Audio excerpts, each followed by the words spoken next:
Tonight, find out why a plane made an unscheduled landing at the Pullman Moscow Airport. And why a public school bus driver was arrested in Longview. Murrow News 8 starts now. Broadcasting studios on the campus of Washington State University. This is Murrow News 8. Good evening. I'm Sean O'Connor. And I'm Malou Santos. Welcome to Murrow News 8. A Pullman police arrested a man after he allegedly hit two teens with his car and fled the scene. Pullman Police Commander Chris Tennant said that the man was leaving Taco Bell when he allegedly hit two teens in the legs. The man then left the scene, and according to Pullman Police, one of the teens had road rash but denied medical care. Apology not accepted. A South Carolina newspaper appeared to make light of a very serious issue in the headline of a game recap. Logan Plant joined us live from outside Martin Stadium with more. Logan? Thanks, Sean. Tyler Hilinski's brother, Ryan Hilinski, is quarterback for the University of South Carolina.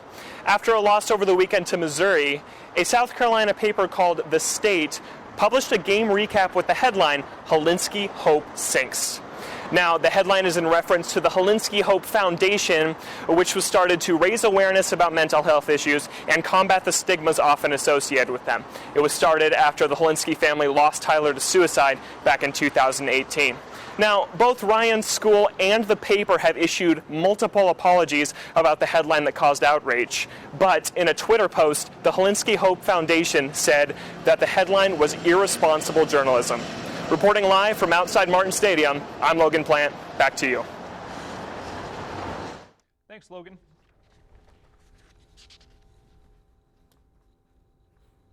A Pullman man was arrested Sunday morning after allegedly assaulting his girlfriend and destroying her phone after she tried to call for help.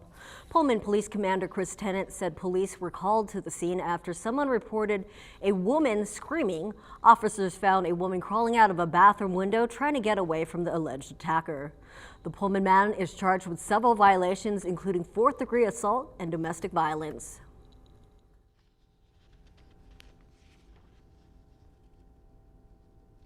Nearly 90% of Whitman County kindergartners are vaccinated. According to the county school immunization dashboard from the Washington State Department of Health, 88.9% of kindergarten students are vaccinated compared to the state average of 86.3%. The unvaccinated kindergartners include 3.5% with an exemption, 1.4% with a conditional exemption, and 6.2% who are out of compliance.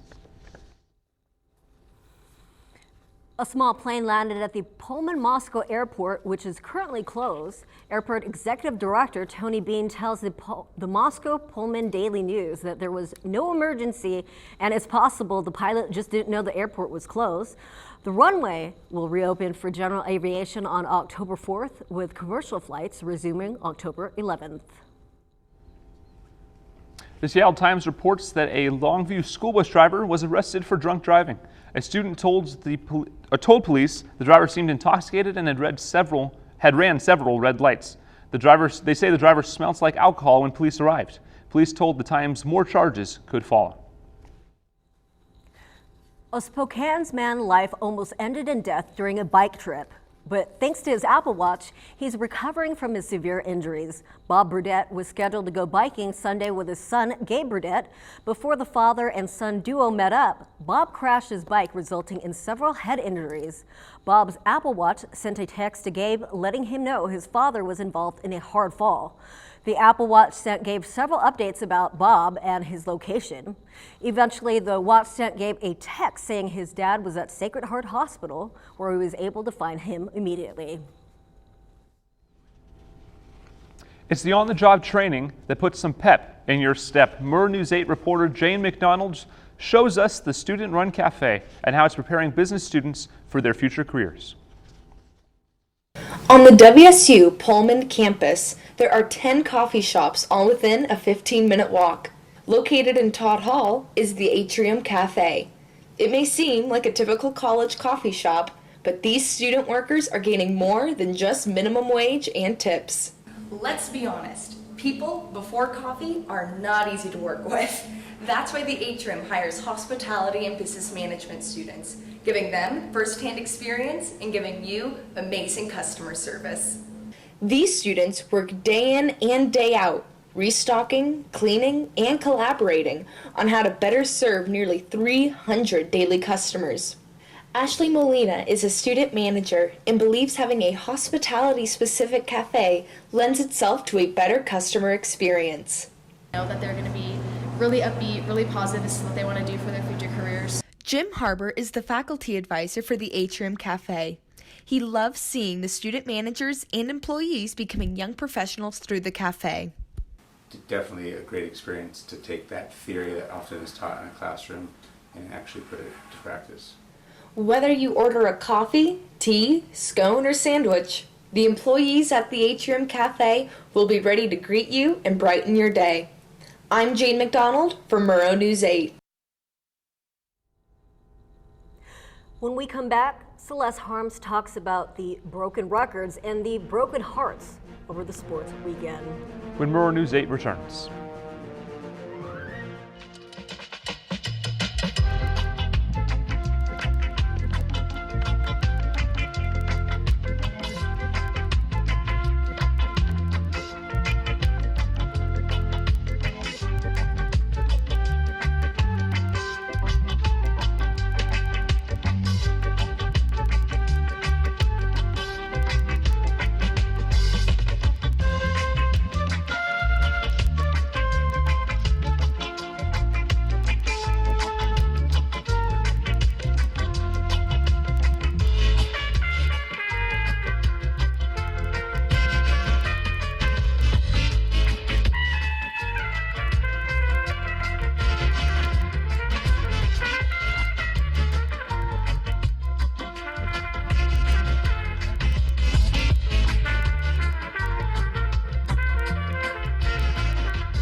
Welcome back. The Cougar football game against UCLA on Saturday ended in broken records and broken dreams.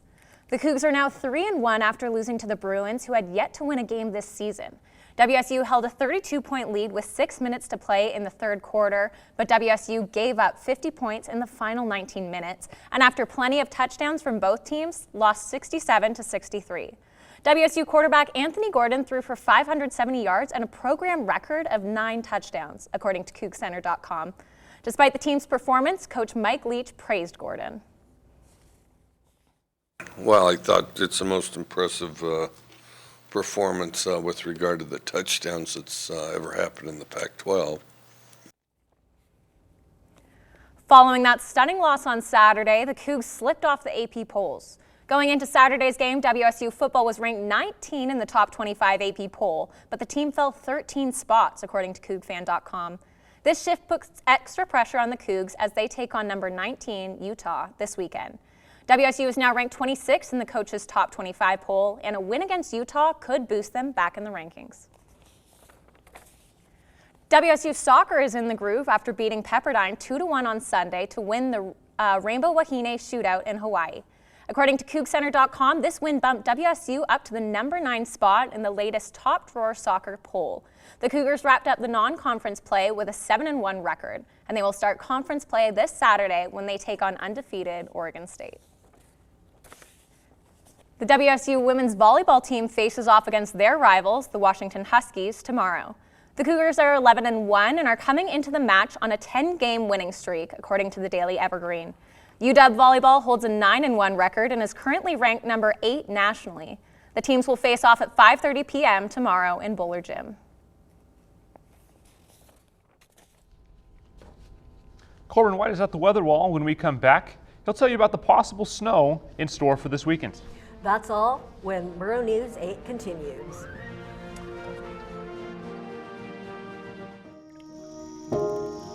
This is the story of a boy who didn't talk for a long time. The boy liked things to always be the same. Any changes would scare and upset him.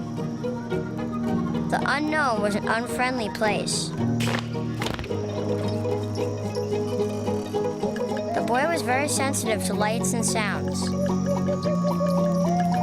so he built secret hiding places where they couldn't get in. The boy didn't like looking people in the eye.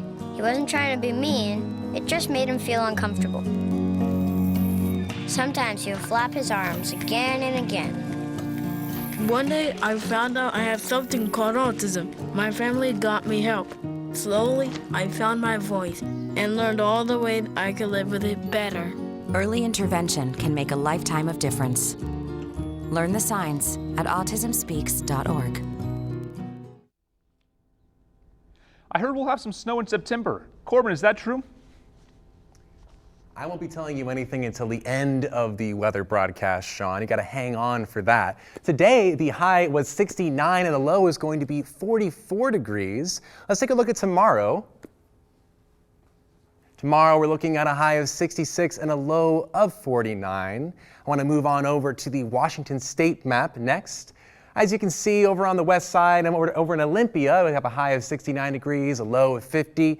And over in Seattle, we have a high of 68 today and a low of 53. Move on over to the middle of Washington State. We have a high of 76 and a low of 45 in Yakima. And then over in the Tri-Cities, a low of 50 and a high of 82, which is fantastic.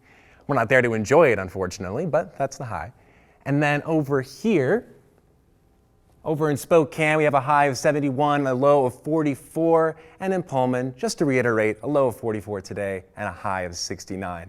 Let's take a look at that 5-day forecast. Thursday, we're going to get some rain, a little rain tomorrow. Friday, we're going to get some partly cloudy weather. And over on Saturday, we're going to see some rain and partly cloudy weather. But as a matter of fact, according to the National Weather Service, Spokane has a slight chance of rain and snow Saturday night and Sunday morning. We're seeing some lower temperatures in Pullman this weekend, so since we're not too far away from Spokane, there's a chance we may see some snow too. Back to you at the desk. When we come back, how a blind 12-year-old uses his passion to overcome his disability. When Murrow News 8 returns.